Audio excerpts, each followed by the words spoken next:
is Overseer M. Alexander with our own Bishop Trevor Alexander. We have two dynamic guests with us this evening. And as people are getting ready to come on, I'm going to ask you to go ahead and like, tag, and share. I'm getting ready to log on to I hear somebody's music in the background. No, Here's that's on your end. on my end. I don't hear Nope. anything on this end. Okay. All right. We are live and I'm sharing now and telling everybody to join us. All right. Let's see. This is week 163. Yes, it is. Words for the soul come to uplift, to encourage, to let you know that you're loved, that God has a plan and a purpose for your life. And as we're coming together today, we are excited because we're going to be talking about men's health. And while people are coming in, I'm going to just share a little bit about men's health and the theme, what's going on. So, with men's health, what I found out, the theme that they have for 2024 is teach men and boys how to fish for health. And I love that. And they had a statement that says stronger together, better forever, building better health for men and boys lifelong. Now, Say that, Liz, say that again. I missed that. That's good. yes, the Yes. statement is stronger together, better forever, building better health for men and boys, long life. I will make a copy. I'll copy that and put it in the chat. Yeah. Um, Also, the goal for 2024 is to build the knowledge of men and boys to impact their lifestyles for actionable, healthier choices that influence decisions lifelong. I'm going to put that in the chat as well. And this is something that they are sharing. There goes this statement, and I'm going to put the goal in. And Excellent. so, as we're, Can we do introductions? You already yes, we ain't done introductions yet. yeah, I'm getting ready to do that. Just 1 minute. I'm just trying to let a little people, more people come in, and then we're going to start All talking. right. I got you. I'm just the host, co-host. Um, oh, I put that in overlay. I put it in the wrong one, Tanya. So we're excited as people are starting to come in that we will introduce our guests as we're talking about men's health. I'm so excited that who we have on. Bishop, you want to introduce yourselves and then introduce our guests? Sure. Thank you. My name is Bishop Trevor Alexander. I am the co-host of Words for the Soul. I was nominated, voluntold, and I agreed. I This really great dialogue. We started this way back when in during 2020 Hmm. when we were sequestered in our homes, and it's been going on ever since. And it took on a life of its own. This started out as just reading scriptures and expanded on scriptures into now this full blown podcast. Later on, I'm sure my wife will share that we will be moving to a Spotify page, channel, wherever the proper terminology is. I don't know these things. And so we'll have that up and running pretty soon.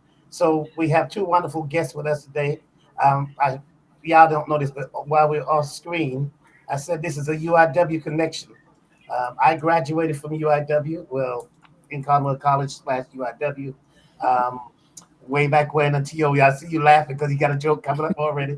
Uh, Dominic, I've known Dominic since he was second grade, going into third. Him and my oldest daughter went to school together. He Hmm. also graduated from UIW. I met this wonderful TO guy. No, I ain't gonna call him wonderful, but anyway, I met him at UIW, and I found out he was awesome. Uh, I can't even lie on the air. He was an awesome student athlete, and I'm pretty sure he'll tell you how great of a student athlete he was. Uh-huh. He got his bachelor's and master's, now working on his doctoral degree, All and right. so wonderful. So each one of them, I must go to Dominic and then on to Tio to share a little bit about themselves, and we get into the program. So Dominic, you first. Um, my name is Dominic Anderson. So I've known Bishop Alexander and Overseer Alexander for majority of my life. They are great people. But a little bit about myself. I currently work for the government as a logistics management specialist. When I was at UIW, I majored in computer information systems, and then I went to Wayland Baptist University and majored in management information systems and had my MBA there. Currently, right now, I'm a member of New Creation Christian Fellowship. Been a member there for literally all my life and serving the ministry. And that's about me. Amen. Thank you. All right. So, good afternoon, everybody. My name is Teofilo Reyes Jr. I see. It's funny because I love the introductions part because I knew it was going to test your threshold on how how many compliments you could be able to give about myself, And so I wanted to really lay that out there and see how you were going to do. But I got to meet Bishop Alexander and Overseer Alexander in the past couple of years while I was employed at the University of the Incarnate Word, which I'm currently still employed there today. Currently, I work in our community engagement department, our civic engagement department within the university, as well as outside. I have a for-profit nonprofit working in education systems and working with inner city schools and also post-secondary schools, working with goal development and social innovation design. All You right. didn't share how awesome student athlete you was. Oh, yes. So what he's alluding to is that Alluding. when we met, I was a student at the University of Incarnate Word, and prior to the PhD program, prior to the master's program, I came from Houston. So I'm originally from Houston. Went to the University of Incarnate Word because of the sport of swimming. Now, the swimming is what allowed me to go to school and even had the ambition to go to school. But one of the things is I come to learn that it's more than just having ambition, because when I arrived to UIW, I was fulfilling the first generation dream of going to school, and my parents are from Central America, and so it's the big dream to go to the university in the USA. But when I arrived after the first semester, I I had to go back home for a little bit during that Christmas break and give a gift to my parents. And Okay. the biggest gift to them was not just attending UIW, but was also to tell them how I was doing at UIW. And how I was doing was, I mean, I think a gift is very subjective, right? And so the gift was I had to let them know how I performed. And my long story short, my GPA for the very first semester was not a 3.5, as my PhD may think I was doing, or 3.0 as a master's years like may think I was doing, or 2.5 at the end of the bet. It was a 0.33 GPA at the end Okay. of my first semester.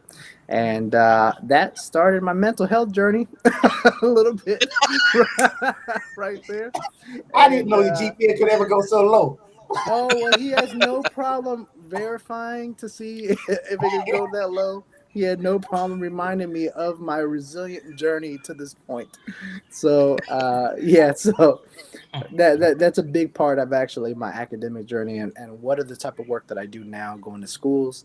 I understand what it's like to not just go through the post-secondary path, but also the challenges and obstacles that may come with it inside the classroom as well as outside the classroom.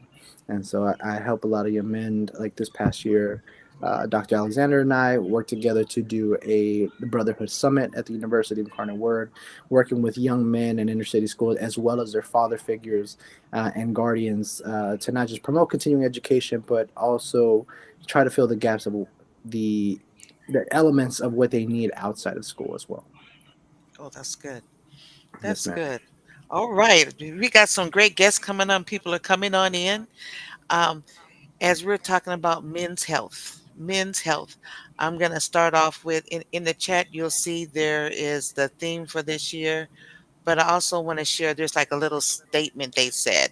Remember this old adage, give a man a fish, you can feed him for a day. Teach a man to fish, you can feed him for a lifetime. The same can be the same about health and well being. It is always more impactful and meaningful and personable when we teach others how to thrive in their day to day lives. Mhm. So I wanted to start off with that. And let's start with our first question to these awesome gentlemen up here. So, men, when you're feeling down or upset, do you keep things inside? You open up or do you isolate yourself? Who would like to start? I'll start off, and then Okay. yeah, the younger version of myself would be all yes to all three of those. I isolate. I keep it by myself. I don't seek help. Don't I? I get agitated real fast, all of the good things. As life has moved on and I'm trying to move on with life, one of the things I found out that life will move on with or without your permission. Oh, yes. And That's good. I have learned that I can't conquer the world by myself, and that I need help. And on this current journey that I'm in, for those who know me, I am big on forming what I call we lost T.O., I guess, what I call my A team. My senior members will be my Paul figure, my peers will be my Barnabas, and my mentees will be my Timothys. Hmm. But this new journey that I'm on, I formed a village, and this village has their purpose of this village is specifically to help me to discover myself in a deeper, more context, in a more not just theological. I think I use my 18 for more theological. This is more for my emotional as Hmm. well as my normal day-to-day routine so I can become a better father, better husband, better minister, all of those betters. So yes, I have done the isolation thing. I have kept things inside. I kept things bottled up, and I kept. I think very early in our marriage, my wife and I, we lost our first child, Joshua Emmanuel, Hmm. and I bottled up. Didn't seek help, and it came back. About 3 months later, and I was on the verge of a nervous breakdown because I Hmm. bottled it up Yeah. and had to seek some help from there on. But even that part was compartmentalized. I kept things in very nice, neat compartments in nice drawers, nice dresses, and the very private pieces, areas of my life, I locked it up and nobody else had the key. Hmm. So I've learned how to share certain things, but I kept different things bottled up. And on this new journey of life, I realized, and I'm going to become transparent here, I wrote some narratives in my lives to cover painful areas, and those narratives were not true. Now that I'm peeling off the onion, I'm now have to face the ugly truth, and that's what my village is coming in to help me work through that. Thank you, Bishop. Mhm. Thank you so much. Dominique or Teal, who would like to go next? Dominique, you're more welcome. Go. Okay, thank you, sir. He's such a wonderful Um, gentleman, isn't he? Such a very wonderful gentleman. Um, so to start off, I have likewise as bishop, I have been in all three of those steps. I would say prior to me taking NAMI, the mental wellness coach process, and going through that, I have now learned to be open and be transparent. Let me caveat by that. Let me caveat by saying I've been open in a more safe space, i.e., a counselor, or i.e., going directly to my mentors. Hmm. Of course, going to God first, right, and consulting with Him and talking with Him. But again, the safest outlet is going to the counselor and talking to my mentors, right, and making sure that those people that I'm talking with, they are able to be confidential partners. Hmm. Loose lips sink ships, right? So you can't always trust everybody with your open business and being transparent, right? I have been through some journeys, some things I thought I was holding in, and some of my mentors said, "Hey, you could always reach out to help." Didn't want to reach out to help. Thought I was macho man. Thought I could handle it. But I realized that when I was going to counseling, I was on the verge of a nervous breakdown. And the counselors really had to stop me in my track to say, just because you're in ministry, just because everybody thinks you have it all together, you don't, right? And Hmm. so now that I have peeled back um, the onion and opened up those wounds and allowed them to heal and allowed them to heal properly, not just because I want them to heal, but because I realized through my ministry journey and my personal walk that I had to let those things heal. They were coming out through my work performance. They were coming out through my life performance, and my family could see them. So now that I've taken on that journey, now I'm able to say that I'm able to, be open, right? But be open in a safe space. Oh, I like that. Thank you. That's good. We're going to be talking about that safe space because I heard Teal mention that earlier too. Teal, come on and share with us. So I would say when I'm feeling down, I think the options are if I keep things inside, if I open up, or if I isolate myself. And I would say it depends on what role I'm in Hmm. at that time. And the way I define that is if I'm at work and something's going down, you probably will not notice unless you're very close to me, Mhm. or you really understand me, right? So Bishop Alexander may know if something's up a little bit. However, that but he understands the nuances of how I behave, and because we've had so many conversations, deep conversations, all kind of try to save the world conversations, everything. But if but even if the same circumstance is happening, I'll keep that inside. If I'm in the role of the home, ironically, there's times I don't open up, and I'm a husband and a father, and Okay. and in that role, there's a lot of times my wife will have to like really keep asking questions to the point where I kind of get uh, like okay, she kind of breaks me down with the question, like because she knows she has to do that in order for me to Okay. open up, and I think Okay. she comes to figure that out, and because if not, I don't feel inside that I allow myself to be emotional and everything due to the Okay. fact that there are a Mhm. lot of things we have going on, and whether it's taking care of the child, paying the bills, whatever it may be. I'm normally a very charismatic person, so I feel the moment that I step away from that charismatic persona, that it halts a lot of things and it Okay. creates more stress for everybody. So I don't allow myself usually to do that. When it comes to isolation, that may be a form of isolation in the home, but outside of that, I'll still be charismatic and funny and everything. But when I get home, I just want to shut down and Ah, relax. But I think the only real isolation I can say I really put myself in is when yesterday was the birthday of one of my best friends that passed away. His name was Demontre Hamilton, Bishop Alexander. When he mhm. passed away, I did isolate myself to the point to where I had a lot of people call me and see like, "Hey, we haven't heard from you. We haven't seen you. You fell off the grid." It's funny now when you get off social Uh, media, you're off the grid. yeah, good. Uh-huh. So that I would do that. So I could say like I'm. It depends on the situation and depend the role I'm in. I can have a face on one, close down in another, Right. and then isolate in another. And Oh, Kenneth, thank before you. we move on to the next question, I think No, yeah. Tio said something very, um, but I hate to give him a compliment, but Hey, give it. oh, You got I, to do it. gosh, And remember, this Got video it. is not deleted. I So know. whatever you say, it will live in the internet Hey, forever. anyway, I believe it's a thought-provoking statement he made when people know him. Okay, Right. Hmm. he is a complex person to know Hmm. because he is guarded, right? And Hmm. he puts on this persona, but once you get to know him, you get to know his behaviors, then you can have that conversation. I will say this though, when I'm just using Tio and I relationship, I don't let him get off the hook too easy, so I push him, right? Uh-huh. Sometimes he push back, but not too hard, but he does push back. Because when he is at work, um, we have I saw those close quotations. Okay. no, he has a lot of mean off campus. To say that.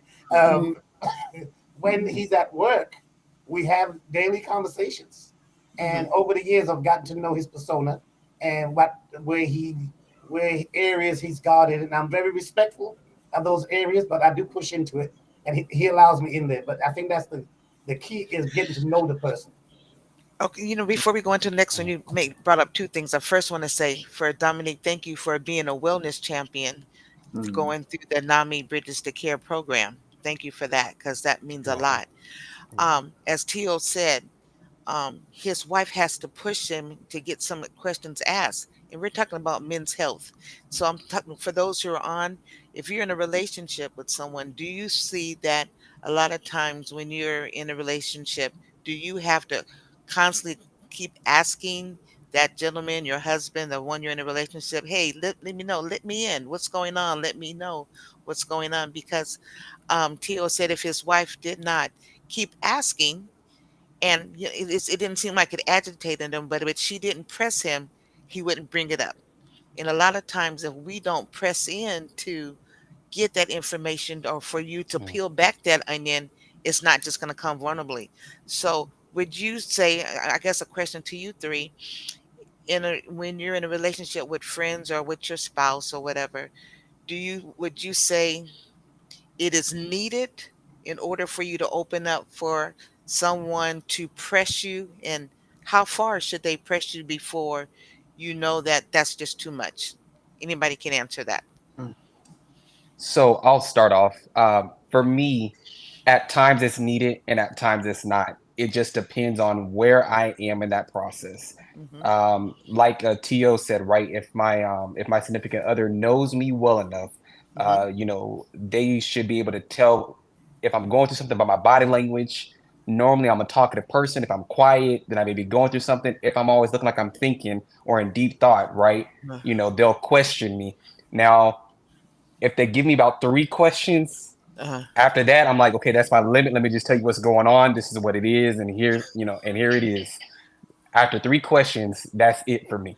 Okay. All right. And That's good. let me add a caveat because I've known Dominique a long time. Okay.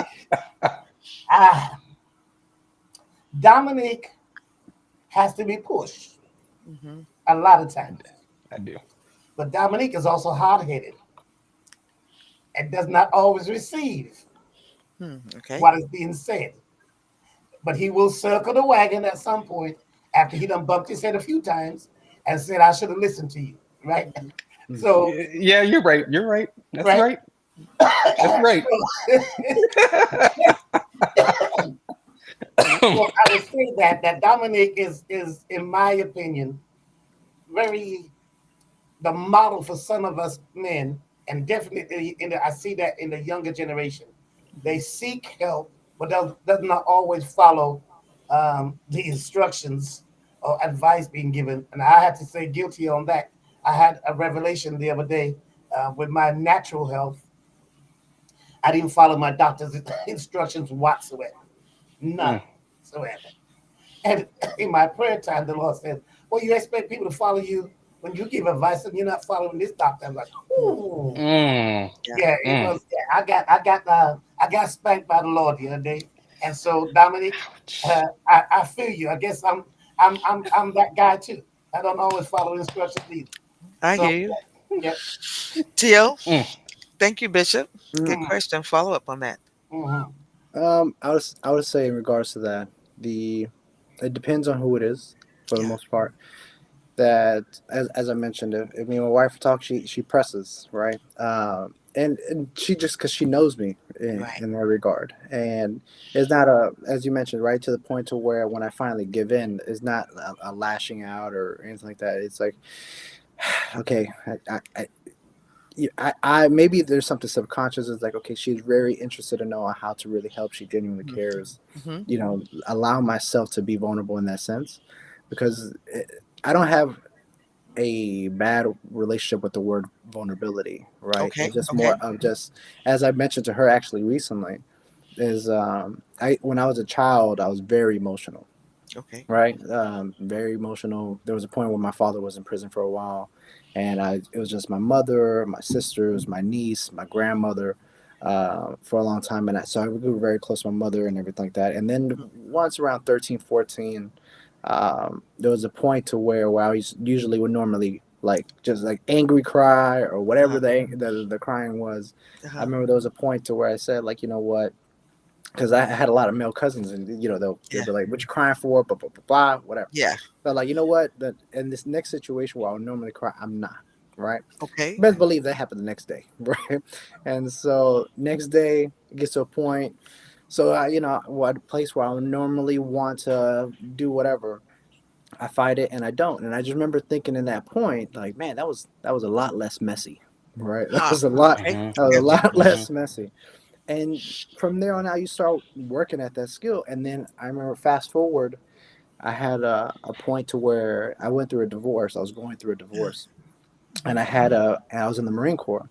And while I was in the Marine Corps, I had so a high up enlisted. He was noticing this Yeah. behavior, which, as I mentioned, it has to get to a Mhm. point to where my charismatic personality kind of comes down. Yeah. Noticed it wasn't right. Long story short, he walks me upstairs to this building, and he knocks on the door and he says, "If you move, I write you up." Blah blah blah. Right? I don't know what, and he walks away. Don't know Yeah. where the door is as I'm going through this. Opens up. This woman that's not in military uniform She's like an older Caucasian lady. I don't even know who she was. Sat down. Uh-huh. It was the first time ever going to someone who was a licensed counselor at that time. Okay. Okay. First time, and I was indifferent going into the situation. I wasn't like, I don't believe in this, or I just was indifferent to the situation. Right. Couple sessions in, there was a point where she asked me, okay, so well, the question is, how do you feel, right? Uh-huh. Yeah. Well, how does it make you feel? And I remember thinking, I was like, well, if I think about the situation, she heard me, and she goes, okay, I get it, but how do you feel, right? And I was like, well, I think if I go in this scenario, right, and it goes back and forth like that, I Uh-huh. think this, Hmm. and I think she just got frustrated to the point to like 15th time. She was like, I get that you think, my man, like I get that you're a thinker, all right, get your degrees, all that, but I'm asking you, if there's no right and wrong, how do you feel? How do you actually feel with inside of you? Don't think about what you think about AB, like an Yeah. engineering. Yeah. And I remember when it finally clicked, like the levees broke, and Yeah. I just felt everything. And the divorce was like a tip of an iceberg, and it just kept going from there. So go back to what I'm saying now. When it comes to allowing myself to actually feel, because I think like logically, right? Like Hmm. you, and a lot of males tend to problem solve, right? Like how can I Right. fix Yes. this? How can I Hmm. Hmm. fix? How can we be the fixer? How can we save the day? How can we Correct. do whatever it is? But allowing yourself to be in the vulnerable state, to allowing your emotions to be connected and Correct. happen. I know, as I told my wife, that is a messy process. So I Hmm. feel when I allow that to happen, the control kind of like there are no parameters as much as if I think about something. Does that Okay. make sense? And so when I Hmm. go through that, uh, I have to really allow myself to trust this person to see me There you in go. that point. Right? Right. It may Wow. be my father or it may be my wife, but it's not a big group of Right. people that can And just allow me. Yeah. yeah, that's like Bishop's Village that he talks about. Just Hmm. certain people. You were going Yeah, to say something, sir? yeah. I was gonna say I love that To that he said sometimes the fixer need to be fixed, right? Right. So And true. so I'm on. I'm that's where I am today. I'm on this journey of rewriting narrative. I rewrote a narrative all these years, a very inaccurate narrative, and now at the age that I'm on, I am now rewriting this narrative because I woke up one day, not too long ago, realized that this narrative no longer fits me. Hmm. It's not even an accurate narrative, right? So now I have to be in this space for the first time ever. And now who do I share that with? And I am very selective. I have four people in this area. My wife is one, Pastor C is another, Bishop Donaldson Johnson the other, and my spiritual director, Dr. Charles, who is in California, he's the other. And so two women and two guys are walking with me through. This is my village. It's not my A team. My A Hmm. team I typically use for my ministry and theological constructs, but my ministry and theological construct aided me in upholding an inaccurate narrative, right? Because I'm the fixer. Yeah. So let me keep the narrative in place. But now the narrative has to come down, and I selectively, through prayer, created a village. And this Hmm. village has the ability, to ask me those questions, how I feel. And matter of fact, this recently, my spiritual director asked me that question. He says, "How do you feel?" And I said to him, maybe for the first time, and I told my wife this, so this is not new. Maybe for the first time ever, I felt more love than I've ever felt by the Lord in this process. And you hear me use the word ever. And I felt love before, but I don't know I've felt it to this extent and to the degree that I'm feeling it now. It's been a journey, Lord, painful journey, but it's been a wonderful discovery. And as you're sharing that, Bishop, and we're talking about men's health, I thank y'all for your transparency. For those who are on, I've seen some people come on. Apollonia Niece, good to see you. Donna, Velma, good to see you. Kenidra, Tanya, Deborah, and Donna, Pastor Sheila, Minister Vaughn. Go ahead and like, tag, and share. We are being real. These men are being transparent and authentic about their emotions and the process that they go through. In our next question that we're going to be doing, you guys are setting the example for other people to help follow that. What is a way to help other men start or continue to have a conversation about men's health? Because I've talked to several women before and they said, I have to constantly keep asking my husband, okay, go see the doctor, go see the doctor. Or I know you need to go see somebody. It could be a physical thing, or it can be an Mhm. emotional, or even a mental. You gentlemen, so help us, for those who are on, men that are watching and women that Mhm. are watching, give us some insight. How can we continue this conversation with family members, those on our jobs, or those who are in our community to work on men's health? Anybody would like to start that off? I nominate you. Uh, Just because he can.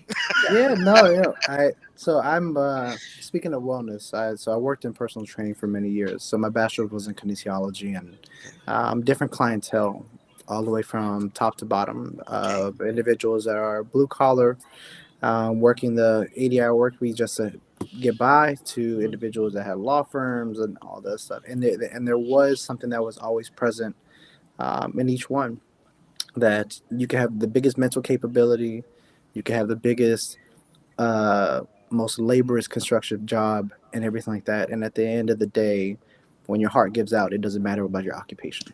Right. It does not. When the fuse burns out in your mind, regardless of the occupation, it you have to take care of yourself.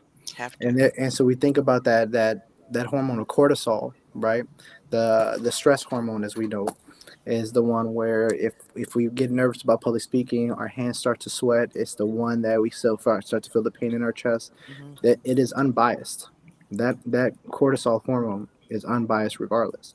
So some of us, depending on where we are, we may think to ourselves, "Oh, yeah, are you?" They ask you, "Are you stressed?" Like, yeah, I work in a stressful environment, so I'm always used to it. So they may feel like their threshold of stress is so high that they walk through it, but it does not mean it's not impacting them. And it does Right. not mean that it's not affecting them. They just have put a narrative in their mind that I can deal with it, and my threshold is higher than what it is until the fuse breaks or Exactly. right. Yeah. So when it comes to that, the male aspect, you have to let them know, right? Like, you're not you're not omitted from this process, Oh, right? so good. Yeah. And uh, so you have to be able to be real with the other individual. Now, it depends, as you mentioned, the ego is not always your amigo, right? Right. So the ego may tell you one thing and the reality is another. Hmm. And so I have friends that, or I have people in my life that are very blunt, and that's the person I allow to be blunt with me, Okay. right? Because I trust them in that regard. And then there's other individuals, like maybe my wife, where I told you, she has to like ask and Hmm. ask and ask Hmm. and ask, and my approach is going to be different. And if she told me like this other person would tell me, I wouldn't take it. I wouldn't Okay. receive it as well, Mhm. Okay. right? So there's some people in your life you allow them to have a different approach with you, but at the end of the day, it has to be conversed about. You can't kind of like subliminally do it because they may interpret it a different way. You have to be you have to have the conversation. Hmm. And then another times it's like, hey, I they need to know that you went through it. Hmm. That's a reality sometimes. Like, we relate by experience. Hey, I Right. went through, my parents, we grew up Pentecostal, we grew up and a lot of things we didn't go to counselors, we did everything at the church. We Hmm. pray that mug off, all right? Right. Yeah. And so the license counseling thing wasn't as prevalent. Not to say that it didn't exist, it just Right. wasn't as I hear prevalent. you. Hmm. So it was until I went to another space, I accepted that. But at the end of Okay. the day, it was different. But uh, I All could keep right. on going forever. So I know we don't got All right. that. Thank you, Yeah. Dominique. So I'll start it like this. So I have grown up in a household full of medical professionals. I'm the only one that is not the medical professional in my family, and I think God just made it out that way.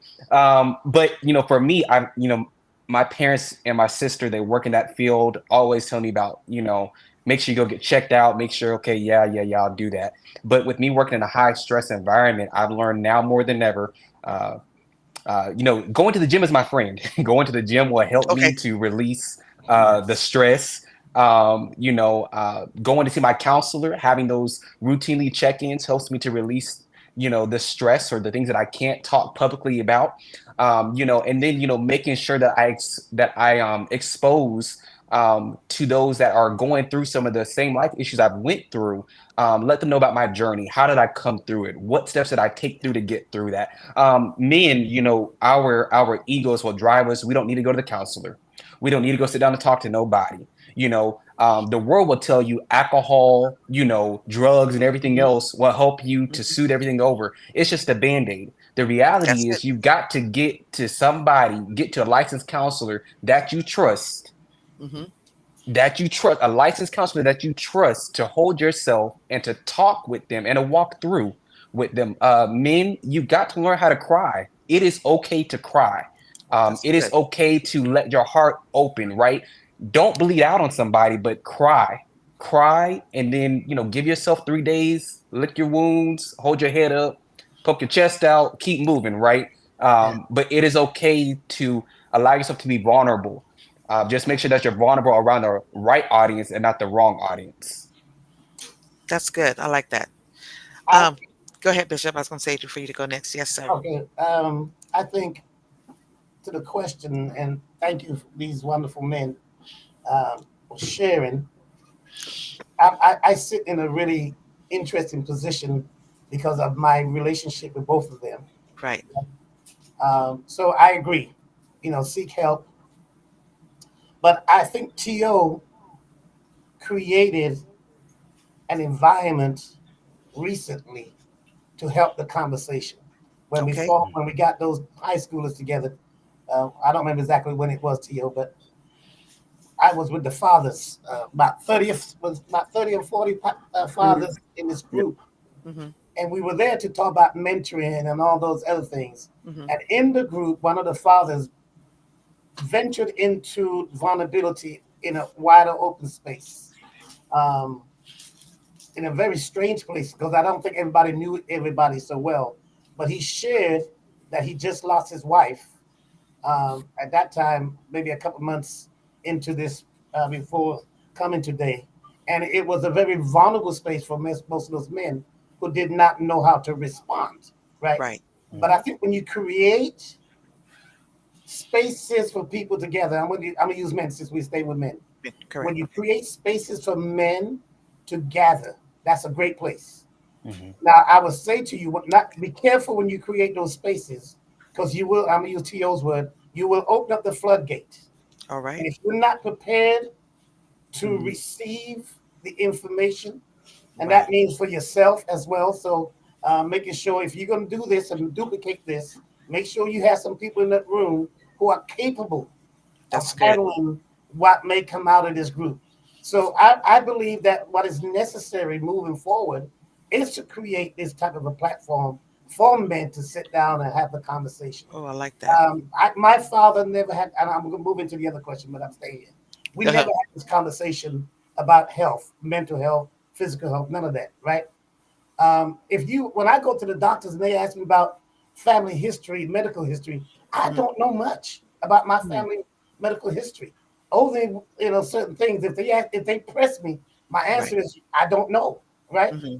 And so I say this to say this, say that I went to the doctor recently, and I invited my wife to come with me, right? And she was in. Her and my doctor hit it off too well, too well. Oh my God. Anyway, one of the reasons why I did that, because I know when I get home, she's gonna ask me some questions about what the doctor said, Hmm. and I'm not gonna remember, right? And I have a tendency, my wife will tell you, I don't lie, but I don't give the whole truth. So true. So true. Thank you, Bishop. You're just so honest. Yes. Love it. Love it. I He's like, will we can tell end you, it on that. Yeah. Oh, hello. I give you just enough. Just yeah, enough. Yes. I will tell you what I think you need to know, and And I would that's it. omit the rest of the conversation. But I'm moving into this new area in my life. I said I invite her to come so she can hear it firsthand with me, right? So I'm turning a new chapter. I'm Mhm. rewriting some narratives, and that's what I'm doing. The old version of me was okay, but it was not the best version of me. I'm trying Oh, to get a better version, and open myself up to areas that I have not done before. So yeah, okay, I'm good. That's good. Pastor Jeff just put something in the chat. With men, you have to be persistent and patient. To be effective with this approach, you must have a relationship with that man or men. And that's so important to build healthy relationships in mentoring or being that example. And for your sons, because we want to leave a legacy and how to be open. And that just feeds right into our next question. So, Tiny, would you give us our next question? So, gentlemen, y'all get ready, and those who are on the line, if you guys want to make comments to this, please do so. Do you think that the previous generations taught you to be closed-minded concerning men's health compared to this current generation? And if so, what kind of changes would you make? And if you would put that in the chat for those who are online, don't forget to like, tag, and share. And Bishop, I'm going to start off with you this time, if you would like to share that information, okay? And then we'll go around. See, Amen. this is Amen. what Amen. those- Good choice. Good choice. this is called voluntarism. Um, here is my opinion, and it's my opinion. I think I can back it up though. My generation have been close to men's health because the previous generation, to me, my father's generation, my grandfather's generation, we have never sat down and talked about health issues until somebody got sick, right? Okay. And when somebody got sick, they went into the hospital for heart, whatever that was, right? And that is it. No more conversation. There was definitely no conversation about mental health at all, right? The only time the physical health came up was when, again, when pushed into, because it is very obvious now.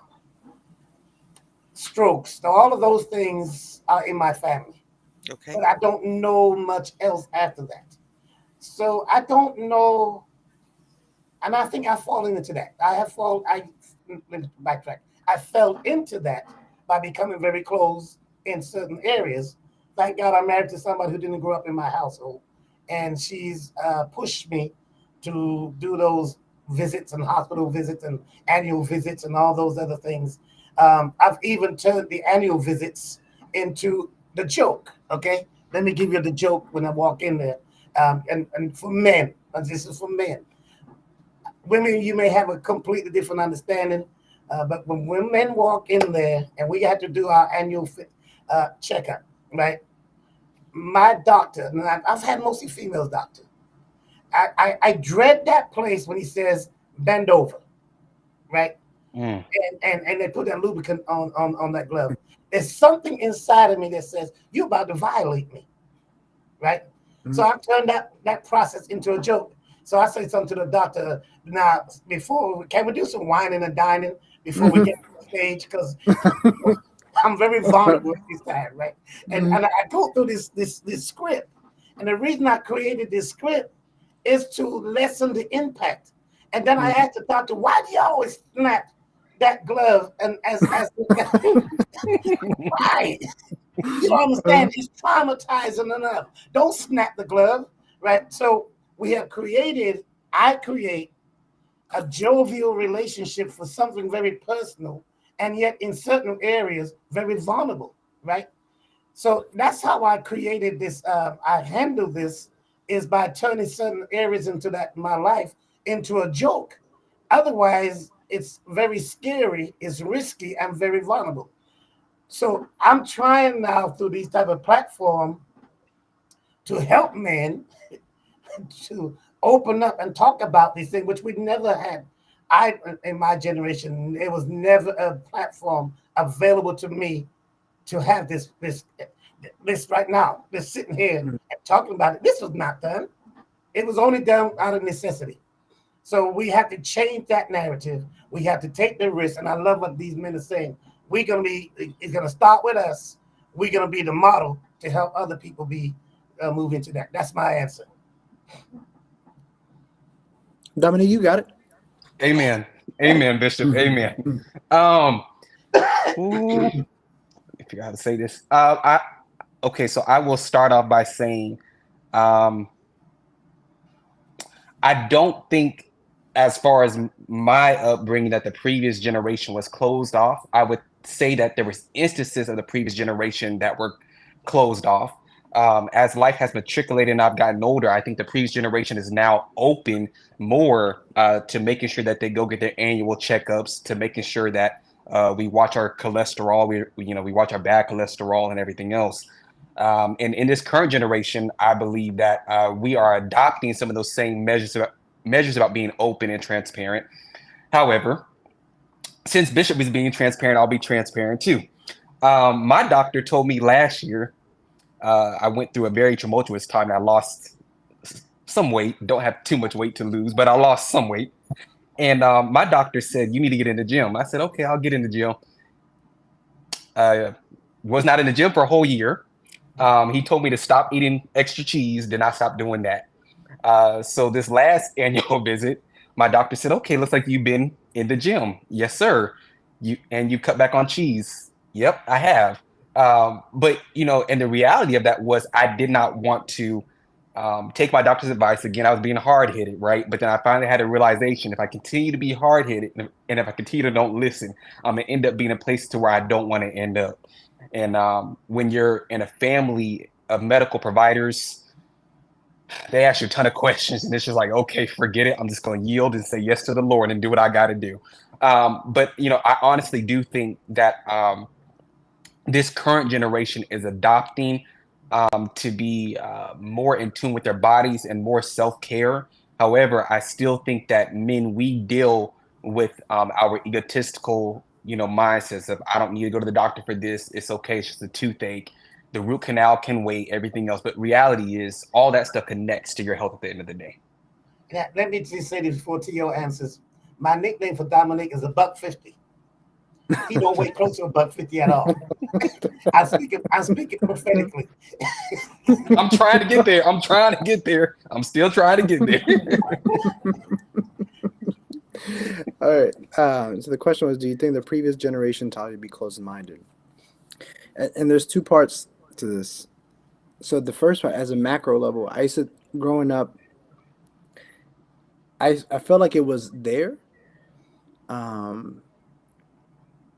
When I would see, I just didn't think, if I'm talking about mental health and I'm thinking about like speaking to a counselor or a psychologist, psychiatrist, those type of things. If I'm thinking of that element, I used to think like it existed, but not in my circles.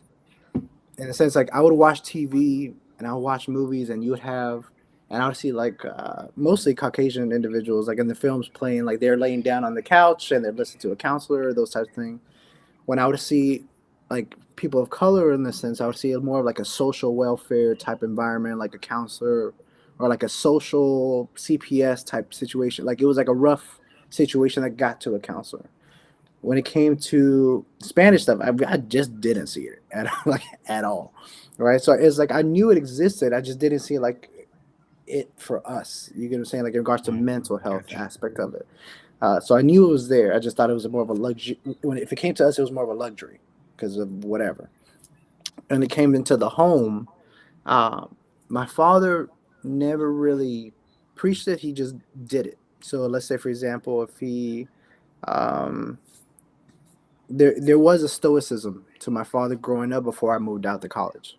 So I think it was more of like his role is to develop me as a man before you leave. And there are some things you cannot cater to emotionally because the world is not going to be there for you in that regard. You have to toughen up a little bit. Once I left home and now I'm my own man, or like I'm living somewhere else, the roles flipped a little bit. So he was not the same disciplinarian as he was when I was at home. Now he's like, hey, you're a man, and I can speak to you a little bit differently in a sense, because now it's more counseling and advice because you're going to go make your own decision. I can't control the decisions that you make. So I had to understand that element, which took me a while to understand the transition. If I looked at like a little bit further to uncles and stuff like that, nah, like there was no like, hey, you need to go take care of this, go take care of that. If it came to like physical health, which I do a lot now, that's how I handle it, right? Is I have to go work out to get this. I have to push myself to have a cathartic experience running or whatever it is outside of it. And that's how I allow myself to express. So it's expressed differently, but I think previous generation, if I'm looking at my inner circles of uncles and fathers and stuff like that, not so much. right? But if I'm looking like, do I know it existed in previous generation? Yeah, I just think it's. Did your insurance plan allow you to go see a counselor? Did you have that? Did you have that? You know, if you didn't even have Right. insurance, which I didn't grow up with insurance, that was not even the case. You get whatever you have at school or you have at church, and that's pretty much it, right? And that's Mm. how we kind of handle that. May I do a good caveat to this? Um, Everybody here is talking about the gym. My church has a joke about me in the gym, right? I've had membership in Gold's Gym for a while, and read very carefully for a while. I drive by Gold's Gym and wave and say thank God for taking my money. And this year, starting recently, I have now started going in, and I'm not just blessing the machines, Jeff. I am actually using them because I'm rewriting the narrative now. I'm consciously rewriting this narrative with a conscious effort to do better. Okay. Mm. I'm taking my medications. I just filled my medication that the doctors prescribed to me 3 months ago. I just filled them a couple of weeks ago, and I'm now taking them. Right. I am learning to follow my own advice. I'm learning that if somebody gives it to me and they have the know-how, they have the medical degrees and all those things, obviously they know more than me. I am now beginning to listen to them because I expect people to listen to me. So I had to first be my own counselor and following advice. Okay, that's gonna sound strange to you, to some of us, but those of us who are in the field of helping others, we are poor mechanics. Their cars are always run down most of the time because they're too busy fixing everybody else. So I'm learning to make time for me. I'm also trying to help my wife. I'm throw her under the bus here. She's in California, so she can't get me right now. But I'm trying to help her to understand that no is a healthy word, and it's okay to say no. That you can't take on everything, and stop double booking yourself, right? And I'm learning. Listen to this. One of the things that is helping me is to release my own calendar. I don't control my Mm. calendar no more. I have other folks who controls my calendar to keep me from double booking because I would double book out in a heartbeat, right? Trying to accommodate everybody. And I figured, well, I can do this in 30 minutes and do over here and forget this is usually like a 15, 20-minute travel time, right? So when I arrive, I'm late and now everybody's upset because I'm late. So I'm learning to release that control of the calendar has freed me up, believe it or not. It has freed me to be more in tune to self and more in tune to my environment. Awesome. I just had to put my speaker on mute because they're doing some things in the room where I'm at. But Mhm. I want you guys to share some words of wisdom to those who have been on, and we're getting some good feedback on.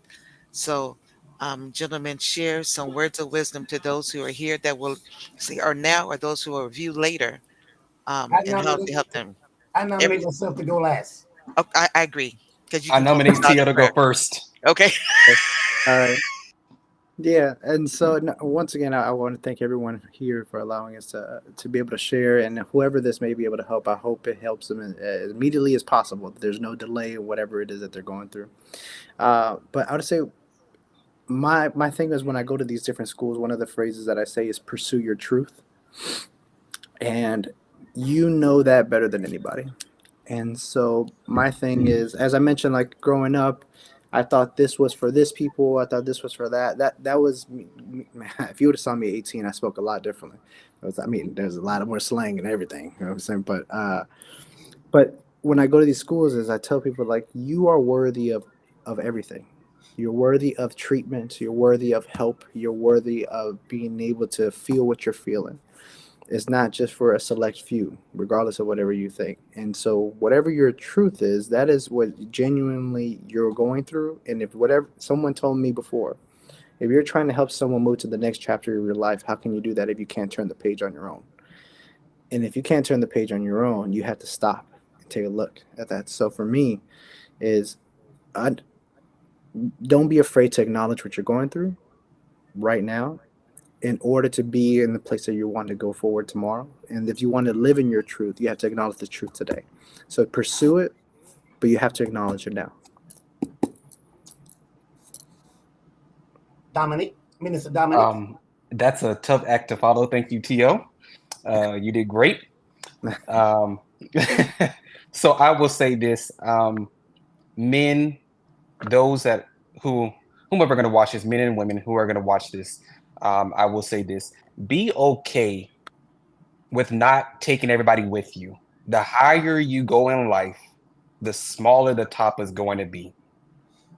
Be okay with learning how to set boundaries. Say, you know what, I can't get to this right now. My own plate is full. Let me take some time out for me. Let me rest and recalibrate. When I get time, I'll get back with you. Be okay with learning how to put your own life on pause, if for no one else, just for yourself. Be okay with resting. Be okay with taking that time of not always being busy and being still and talking with God and really pursuing that time one on one with Him. I'm guilty of it. I will go in prayer for everybody else, and oftentimes I'll forget myself. But this year, let me take time out for myself first, and let me check on Dominique before I check on everybody else. That's good. Dominic, you growing up. Yeah. Um, I would say for me and for those listening, um, I am going to take control of my narrative and the labels that has been assigned to me and those that have been pushed on me. Here's a very quick analogy here. I am a now and have been a disabled vet for a while, but I refused at some point to go and get the plates because I didn't want to be seen as disabled, right? I love my Tasha. She said, "Dad, you're not handicapped. You're handicapable," and I love that terminology, right? And so, what pushed me into go and get the plates is when somebody says, "Man, how much you paying for your registered vehicle?" And I told him, he says, "Man, you know, with disabled plates, you pay like $3 or $4." I said, "What? Hold up, let me go and get the plates." And it pushed me to saying, even when I put the plate on my car, it's something that was given to me, but it's through the military why I am in the shape that I'm in, right? Not Mm, taking care of myself because back when I went into service with DPT with our boots on, all of that stuff, it's no longer, now they got uniforms and they do PT and sneakers. We didn't have that luxury, so my body paid for it now. So I am learning to walk in the areas that is mine, and if the labor don't fit, cast it off. mm, I don't have to become the champion of to fight every label because I don't fit. So what? Okay, so I'm that. Okay, whatever. Right. So I'm owning my area. I'm owning it. I'm going to live it, and I'm going to do better. So words for wisdom is, if you can do better, do better. And if you can't do better by yourself, create your village and help you to do better. And that's I'm using my village. I love my A team.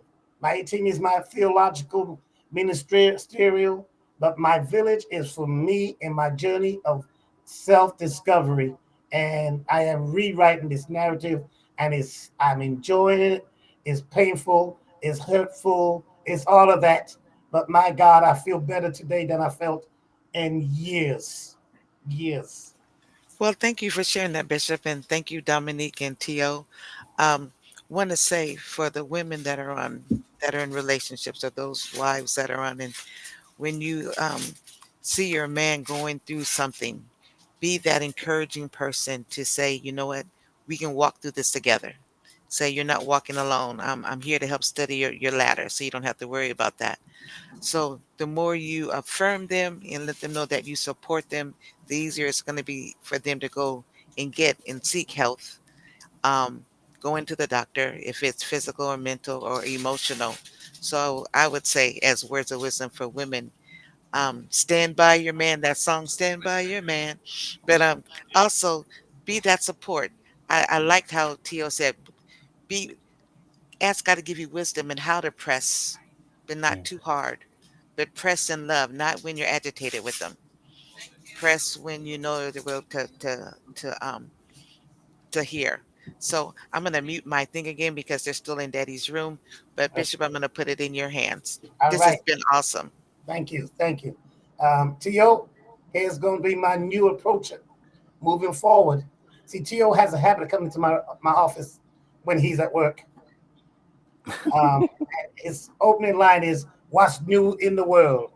Mhm. So, T.O., I'm giving you fair warning. I'm going to ask you, how are you feeling? Mhm. How are you doing? Is how are you feeling? I Now you think we're got. good. We're good with the doing, and we've had Mhm. this conversation, T.O. and I. We're good with the doing, but now I'm moving past the doing. Is how are you feeling? And so we opening and the door, creating a new environment, and moving forward. I'm going to close out in prayer. I want to say thank you to my chief host. I'm just a co-host. She's the chief host of this program, Words for the Soul. Thank you for all of you who chimed in. I shared this to you just recently, depending on whatever Sunday, but a couple of Sundays ago, we had as much as 500 people that viewed this afterwards. One couple, I don't know what week it was, we had as much as 800 folks that viewed it. So this is a relevant program that's touching areas that need to be touched that we sometimes don't have time in the church to do this type of discussion. So thank you, Overseer, for saying yes to the Lord for this platform, and thank you for pulling me along, even if I'm kicking and screaming. I thank you. Anyway, you notice I looked away from the screen because I didn't want her to look at me. So, all right. Let us pray. Gracious and loving God, and we thank you for this platform. We thank you for these men who have shared in certain reality, have even taken the risks of a certain part of a vulnerability to share any parts of their lives, some of their personal struggles. And we thank you because they are where they are today. They have now opened up. They have become a voice in this community. They have become a voice in their family. It was a process, but we arrived and we are arriving. So we take time to celebrate. We take time to celebrate their journey and their accomplishment, but knowing that we have not fully yet arrived at the fullness of who you created us to be. So we open ourselves and I ask you to open up the audience who will come in today and those that will come in later to listen to this podcast, this broadcast, and to be able to have the conversation within their own families, to have the conversation with those previous family members, and begin to open the doors and to begin this new journey of life of wholeness, wellness, and completeness. This is our prayer in Jesus' name. Amen. All Amen. right. This is Words for the Soul. I am Bishop Trevor Alexander, and we have with us Overseer Emma Alexander, Dominic Anderson, and Friosios Rios. That's our little joke in the office because he when he asks people to say his name, he becomes so T.O. Friosios Rios. So we thank God for each of you. And again, thank you, man. And Emma, you can do what you normally do. And that's cut it off and sign us out because I don't know where it is.